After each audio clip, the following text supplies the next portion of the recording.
users lang. Maraming ganyan. Because you're talking about stem cell.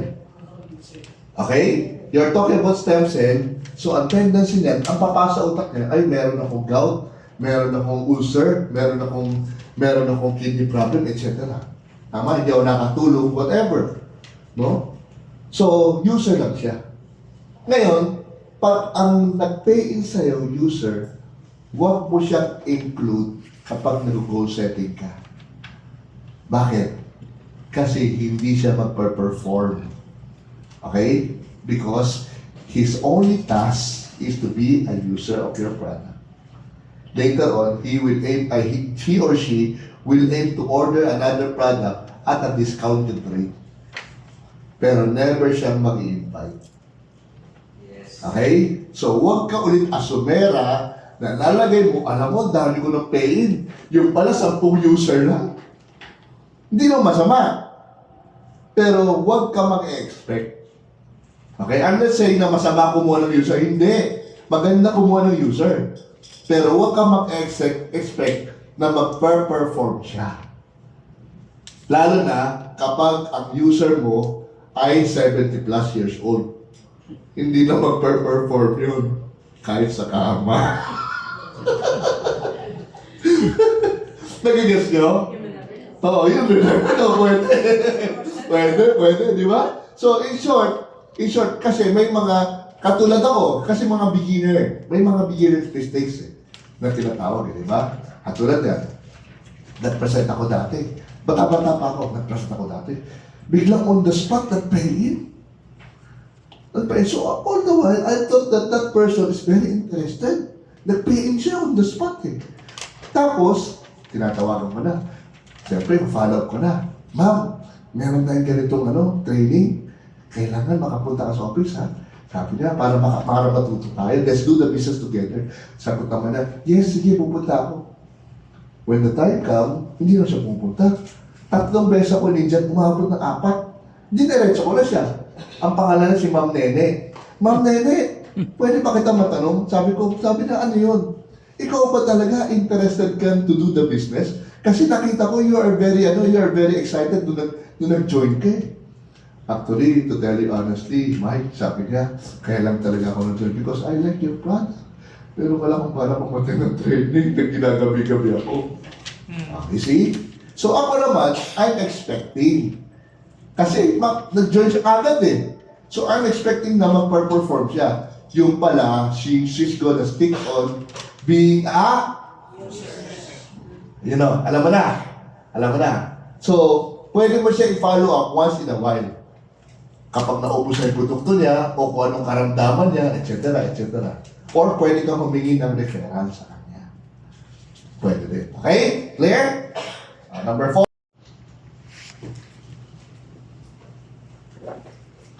Retailer. Ano yung retailer? Ito yung mga taong para siyang Avon, para siyang Tupperware. Yan, yung mga magagaling magbenta. No? May mga group akong ganito din. They pupunta sila sa office. They will buy bulk products. Tapos pag nag-meeting kami, sabi ko, ma'am, join us sa meeting. Hindi. Gagawin lang siya, hindi. Doon na siya. She's gonna do her own business. Mag-purchase lang sa counter. And then, ma'am, join us. No, nagmamadali ako. We'll be 3 bag. Uwi na. Wala siyang interest of inviting people. Kasi ang mindset niya is gusto niya magbenta lang. Tama?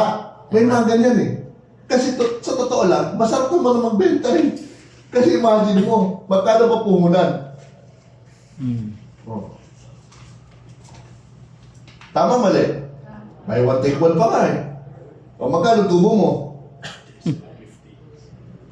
3.7. Tama? Makasampung bote ka? 37,500. See? Kaya hindi ko maintindihan, hindi bang networker, na problema sila sa pamasahe? No. Hindi mo kailangan problemahin ang transportation o operating expense mo kapag marunong ka mag-retail. Tama? The reason kung bakit ka nag-retail, because you are introducing your business or your product to someone else, to a new customer. Kailangan nagpapakilala ka. Tama? So in short, nagharap ka ng mga user, retail is nagharap ka ng user, at this time, dapat, you should be called a recruiter also. Nagre-recruit ka, sabay po yan. Hindi lang pwede retail, hindi ba kasi puro retail lang. I understand that. Okay? Katulad niyan. Di ba sabi ko nga, si yung downline ko, dati, no? Nag-meeting kami, ayaw na sumabay sa meeting. Tapos, after few days, nakita ko, 3 sila, namimili sa counter. Sabi ko, aba, hindi nagpaparamdam, ni mag-chat, hindi. Pero makikita mo, bumibili sa counter. Alam ang ginawa ko, nilikob ko sila. Ma'am, usap muna tayo 3. Ma'am, ano matutulong ko? Ganito. Anong binigyan ko? Ang ginawa ko? Binigyan ko sila ng tig 10 brochure. Tuwa sila. Ma'am, sir, salamat ha. Magamit tong brochure namin.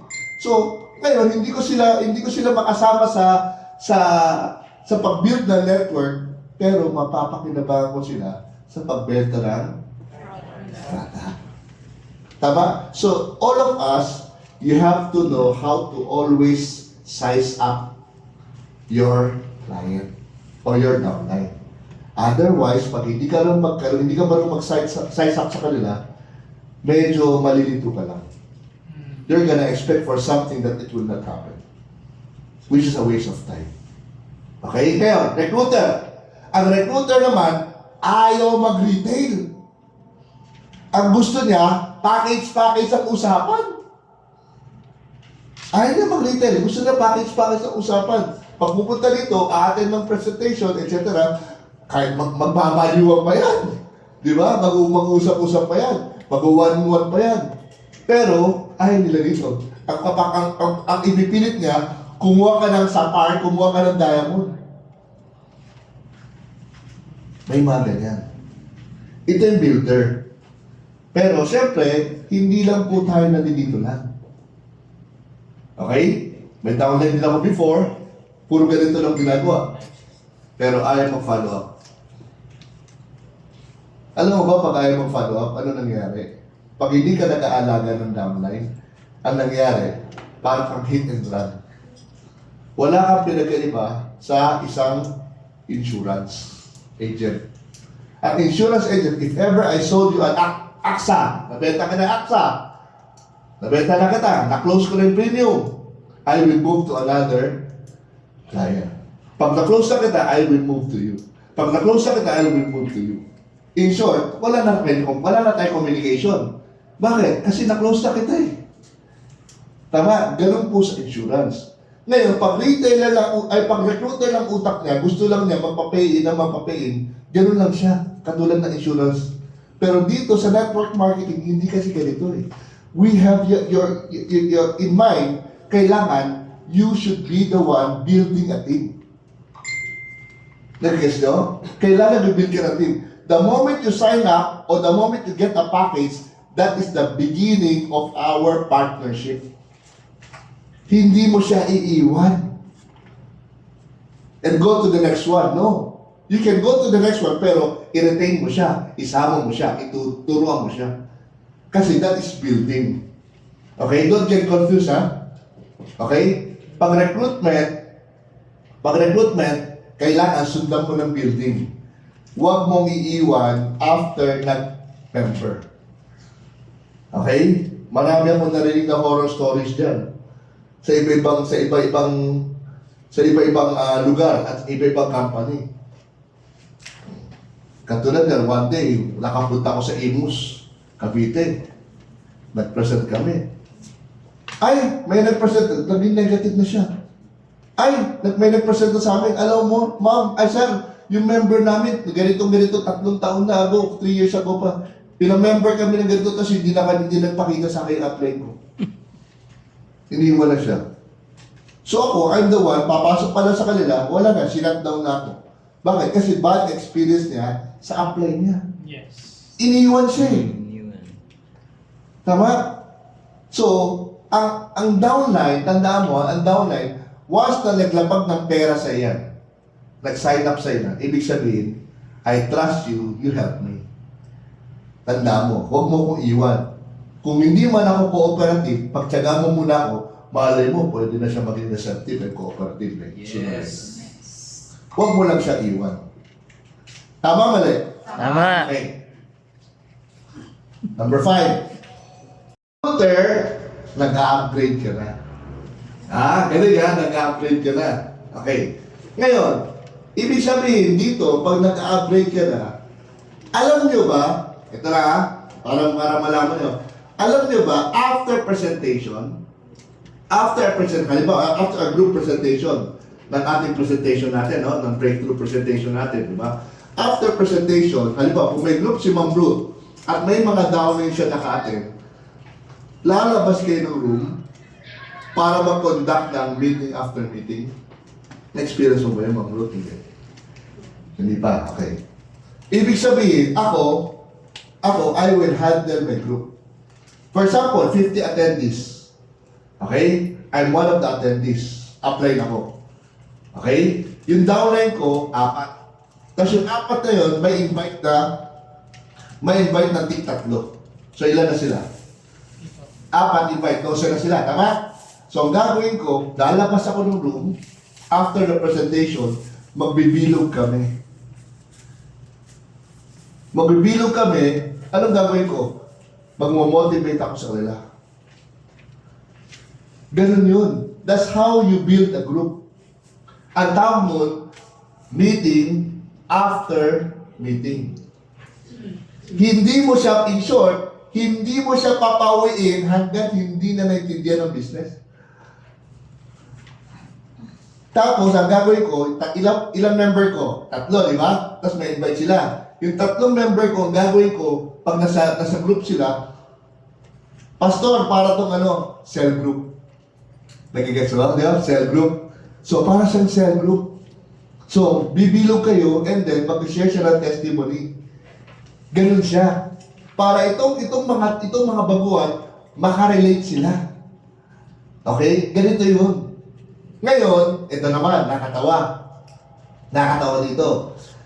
May downline ako dati, napakagaling magsalita. Totoo, sobrang galing niya magsalita. He can instantly touch your emotions pag nagsalita siya. He's a very good speaker. A very good motivator. Pag nagsasalita siya, mamaya kunti, iiyak ka. Tapos mamaya kunti, tatawa ka. Ganun siya. He can play around with emotions pag nagsasalita siya. Ngayon, ito na. Nagkaroon siya ng training. So, ang nangyari, in-invite niya ako to have the closing speech. Ang umattend sa kanya, more than 300. 300 ang umattend sa kanya. So, nag-talk siya. And after nakita niya ako, dumating na ako, tinawag niya ako, and then, nagsalita na ako. Afterwards, after natapos yung presentation, after natapos yung training namin, we went outside na kumain. Siguro mga mga 12 kami, o 15 kumain. Dati, nung panahon na yun, wala pang masyadong smartphone. Text lang. Okay. Ito nangyari. Biglang tumulog ang cellphone niya. Anonymous number. Alam mo kung ano nakasulat sa chat, sa text, sabi niya, apply. I really appreciate your training tonight. I was very motivated sa lahat ng sinabi mo. Actually, tama ka naman. Sabi niya, pinabasa na sa akin. Actually, tama ka naman eh. However, sana lahat ng sinasabi mo, ginagawa mo. Grabe. Ano may impact sa kanya, no? Sabi mo, anong klaseng ano yun? Chat yun, text yun. No? Hindi ko. Kinompliment siya, pero tinira siya. Yung pala, itong downy ko, magalingan talaga magsalita to. Pero, alam mo yun, may halong budol talaga. May halong budol. Siyempre, sa galing magsalita, mapapamember niya yung mga tao. Alam mo pa paano pa style niya? Ganito. Sir, alam mo, pag nag-join ka at pag nag-set ka ng team mo, ako mismo ang bababa sa bahay mo at ako ay lalapit sa grupo mo at ako mag-train ng team mo. Oh, so itong tao to, yes ha, tulungan mo ko ha, o mag-pay siya. Pag pag-pay siya, dumating na yung point na nag-invite na siya ng group, hindi na mo na magilaw. Ganun talaga siya mga ano. Yun ang tinatawag na motivator kasi. Kasi lahat ng ginagawa natin sa network marketing, may responsibility tayo. Yes. Patong-patong yan, hindi pwedeng isa lang. Okay? Okay. Number 6, trainer. Ngayon, kapag nasanay ka na humarap sa maraming tao, naging trainer ka na. Okay? Sino sa inyo may stage fright? Taas ang mamay. Stage fright. Taas. Huwag maya. Taas. Nahiya talaga pati magtaas. Nahiya pa eh. May stage fright. Okay, kaya ganito. Jurinda. Ako dati, ganoon din ako. Wala, kasi sa totoo lang, ang kurso ko malayo naman dito. Accounting ako eh. PSBA Manila ako eh. Diba? Ang lagi na sa harap ako, worksheet. Worksheet saka scientific calculator. Diba? May sariling mundo ko. Kaya nung na-invite ako sa network marketing, nag-observe lang ako. And then one day, pagdating ko sa bilog-bilog na yun, umabot ng 15 yung grupo. Tapos ang ginawa ng apply ko, let's all welcome Mike Tatam ko. Sabihin ko, kumagano'n ako, hindi ko alam kung sabihin ko. Hanggang sa piling ko, naihinga ako kasi nanginginig ako eh. Kasi hindi ako sanay. Alam mo ba nung bata ako, nung nag-aaral ako, never ako nag-oral recitation. Kasi takot ako magsalita. Pag tumitingin sa akin ng teacher ko, nakatingin na ako ng baba, hindi na ako tumitingin sa teacher ko. Kasi pag tumitingin ako sa teacher ko, mas lalo ako tatawagin. Tama ba? Tama? Di ba? So, ang nangyari, hindi ako tumitingin sa teacher ko oral recitation. So, talagang may stage fright talaga ako. Pero, nung nasasanay na ako, halimbawa, pinagsalita na ako. Kinagabihan, pinagsalita na naman. Kinagabihan, pinagsalita ako. Nagsimula ako sa 5 tao. Ang feeling ko, yung 5 tao, nag-goosebumps ako. Tapos pag 10 tao, gumagaral-gal ako. Pag mga 15, naiihina ako. Pero hanggang sa nasanay na ako. Hanggang sa nasanay ako, tapos nagulat na ako. Sa isang seminar room na 300 katao, nilagay na yung pangalan ko. Sabi ko, kaya gagawin ko yung paalala. O, nagsalita na rin ako. Hanggang sa nasanay na ako. Okay? So, in short, kung gusto mong maging magaling na networker, kailangan mong humarap talaga sa tao. Magsimula ka sa 1-on-1, 2-on-1, 3-on-1, 5-on-1, 10-on-1, 100-on-1. Mansanay ka, dandahan lang. Kasi dito, hindi mo mapipigilan, lalaki group mo eh. Tama mali? Oh, so pag hindi ka nagsalita, kailan lalaki? You have to initiate. Sometimes, feeling mo mabagal ka at hindi ka lumalaki. At ano, are you initiating? Naisip mo ba yun? Hindi ka nga nag-initiate magsalita. Pero pag nag-initiate ka magsalita sa harapan, mas mabilis kang lumaki. You get my point? Okay? Then. And lastly, kaya natin sa grupo, isa leader. The one who will lead the team. Okay. Ngayon, question. How can you be a leader if you do not experience yung mga tasks na ginagawa ng mga baguhan? Tama mali? Hindi ka pwede maging leader kapag hindi ka nakatayo sa harapan. Later on, matututo ka talaga eh. Oh. Hindi ka maging leader kung ikaw masyadong emotional. Kapag na-reject ka, umiiyak ka na. Cry baby ka na kapag na-reject ka. When somebody say no to you, di ba? Sumasama na loob mo, hindi. Alam mo sa negosyo to, kinakailangan makapalang mukha mo dito. Totoo. Hindi pwedeng onion skin. Hindi pwede. It should be your skin should be as thick as the skin of a hippopotamus. Ganun talaga. Ganun kakapal talaga. Kasi many people, alam mo, many people will come in, some other people, they will just criticize you at afar, at a distance. Titignan ka muna kung anong aura mo. Totoo, maraming ganyan eh. Okay? So, if you keep on doing it again and again, masasanay ka na masasanay. Walang tumatayo sa stage na hindi nagsasanay magsalita sa mga small crowd. Sanayin mo sarili mo. Ngayon, question. Sino sa inyo gusto magkaroon ng 100 downline? Taas ang kamay. Yes. Siyempre, gusto mo magkaroon ng 100 downline. Tama? Lahat naman tayo gusto natin magkaroon ng 100 downline. Tama? But the question is, kung hindi ka magsisimula ngayon, paano ka magkakaroon ng 100 downline? Hindi naman, Lord, I want 100 downline. Kinabukasan, 100 downline. Wala kang gano'n. Magsisimula ka talaga little by little. That's why kapag ikaw nakapagsalita ka sa harapan, mag-participate kayo. Di ba may presentation tayo dito? Tuwing ka lang ng presentation dito. Monday, Wednesday, Friday, Saturday. 4 times. Tama? Tama? Sino lagi speaker? Sino lagi speaker? Sino? Si Pastor? Si Prila? Sino ba? Ma'am Dailin? Sino ba? Where's Ma'am Dailin? Ayun. Sino ba? Si Joseph, sino ba? Pastor Mas. Ang tanong, paano iba? Hindi pwede.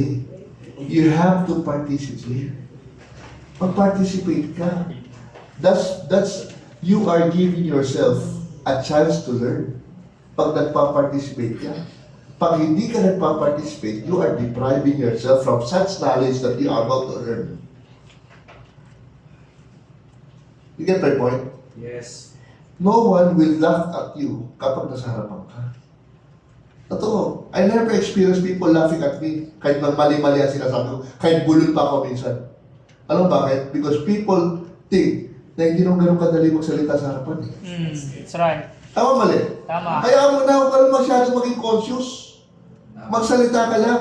Kasi later on, ang unang-unang talagang tatanggalin mo sa pagsasalita sa harapan, yung daga mo sa dibdib. Yeah. Kailangan natanggal yun. Kasi kapag natanggal yun, wala na. Wala. Tuloy-tuloy. 7 years ago, meron ako isang downline, doktora siya. Ano siya, family doctor siya. Downline ko yun. All through her life, nagko-consultation lang siya. Siyempre, may clinic siya, consultation. Sumali sa business. Lumalaki na group niya. Sumasali sa event. Pero she's a jolly person. Pero hindi siya nagsasalita sa maraming crowd. Pero doktora siya. Ito na. Nagkaroon kami ng event sa Jollibee. 80 katao. Binulong ako yung pinaka-upline eh. Binulong ako yung host. Introduce mo si doktora. Siya mag-represent. Pamaya pati si doktora, nakukulong, walang kapalam-alam mo. Ang ginawa, tinawag ng host, Doktora! wala siyang choice eh. Kasi namumulan siya hanggang siya pinag-present. Alam mo, nung nag-present siya, una, 5 minutes, nanginginig siya. Pero after 5 minutes, ayaw nang bitawan yung mic. Ayaw na. Alam mo, on the latter part, she became the company speaker. Alam mo sabi niya sa akin? Sir, Mike, kung hindi mo ko tinulak magsalita sa harapan, never ako magiging speaker. Simula noon, she already earned her 5 million. Simula noon nagsalita siya. Because people start to look at her. At tuloy-tuloy na presentation niya. Kasi pag hindi ka kasi nag-represent, ang disadvantage nun, alam mo kung ang disadvantage, you are always depending on someone else to do it for you. That's right. Hindi pwede. Remember, this is your business. You run the show. You run your business. Don't depend it on other people. Kung hindi mo kaya, kayanin mo. If you can't, you must. You get my point? Sayang kasi ang nilabas mong pera kung hindi ka rin mag-participate eh. Para saan? Tama? Kaya dapat maging proactive tayo. Okay? Maging proactive tayo. Hindi pwedeng lagi si Dailin, hindi pwedeng lagi si Josephus, hindi. Ano pangalan niya, no? Mabilis. Bilis. Si Jorinda, lagay mo speaker, ha? Tsaka si Ma'am. Silang dalawa. Yan. Tsaka si Ma'am Bell. Kailangan magsalita niyan. Challenge ko sa inyo yan. Oh. Di ba? Tsaka si Ma'am. Ma'am, ikaw din. Magsalita ka na rin. Masanay kayo. Alam mo later on, you're gonna take me. Buti tinula kita. Alam mo yung kwento ng ano? Ito may kwento.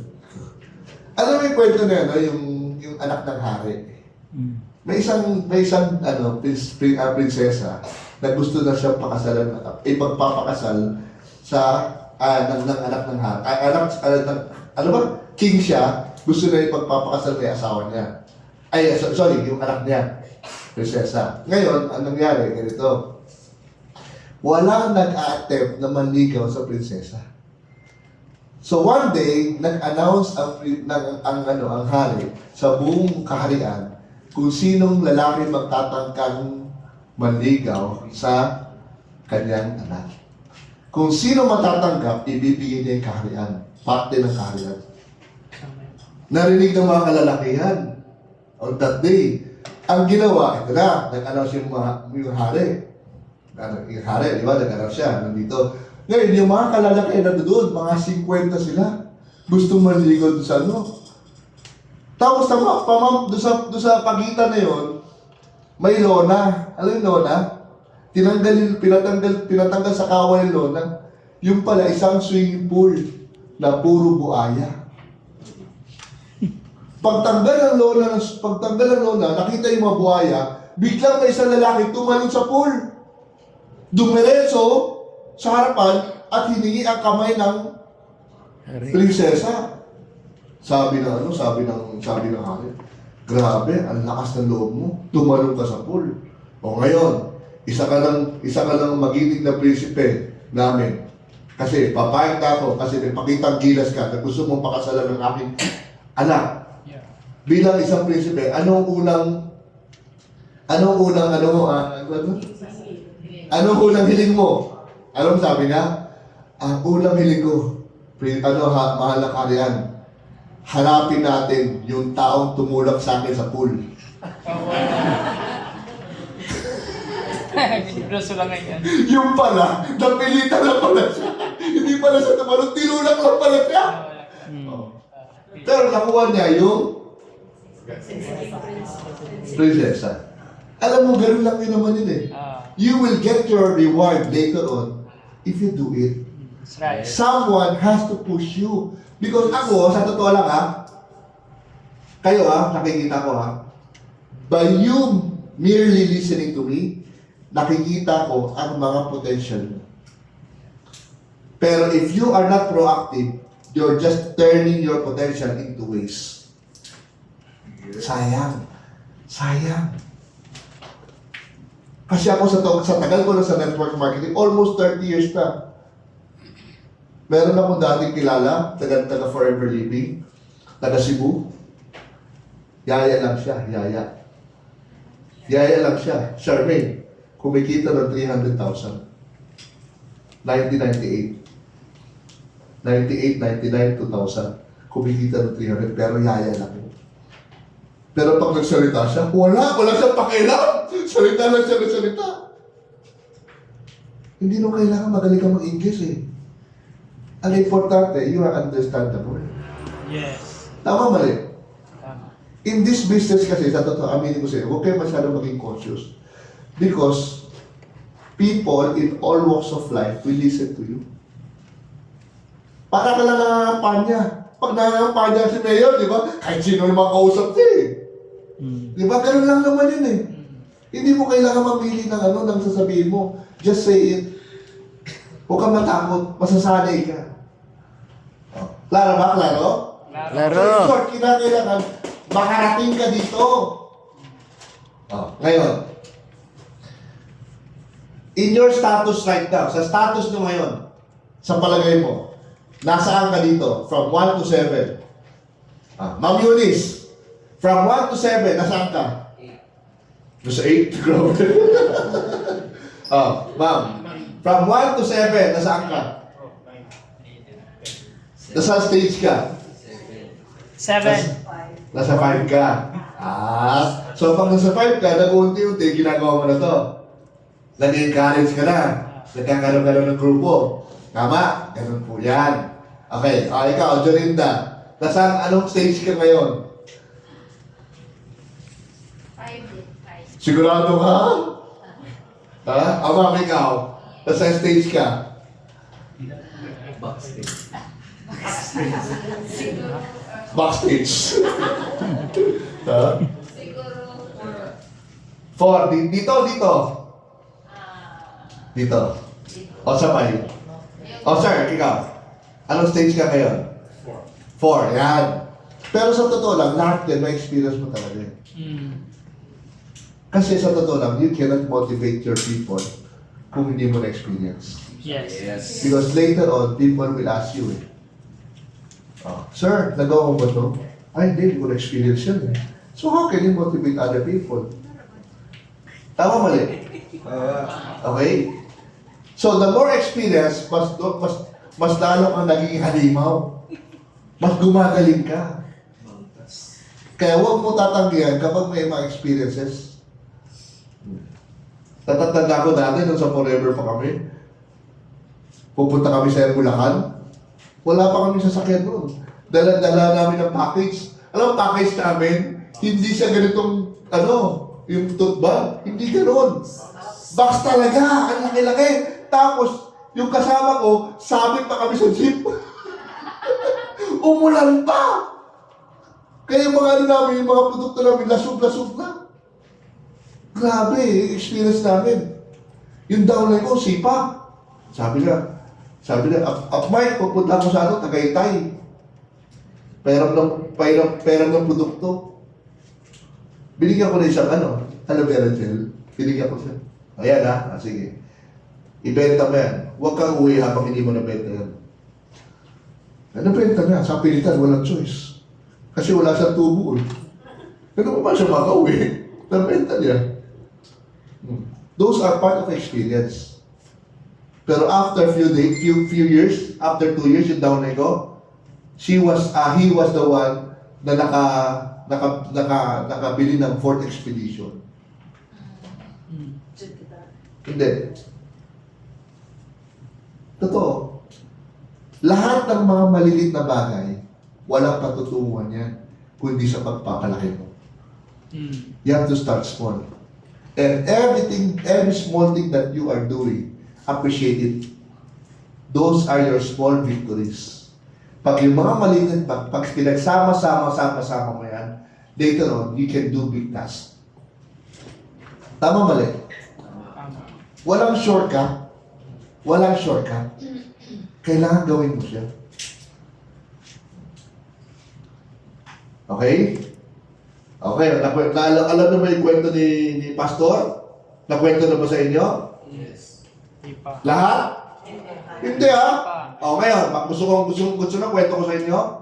Si Pastor is only a elementary graduate. Si Pastor, isa po siyang embalsamador sa Davao. Ngayon, nagsimula siya. Wala siyang pakialam kung anong mga disabilities niya. Intellectually, disability siya. Kulang na kulang siya. Pa-constructin ko siya ng English, hindi siya pa-construct ng tamang English. Mali pa grammar. Pero hindi yun naging hagdan niya. Nagpursige siya. Ano kung magkano kinita na sa global? 60M. Pinapalakpakan yun.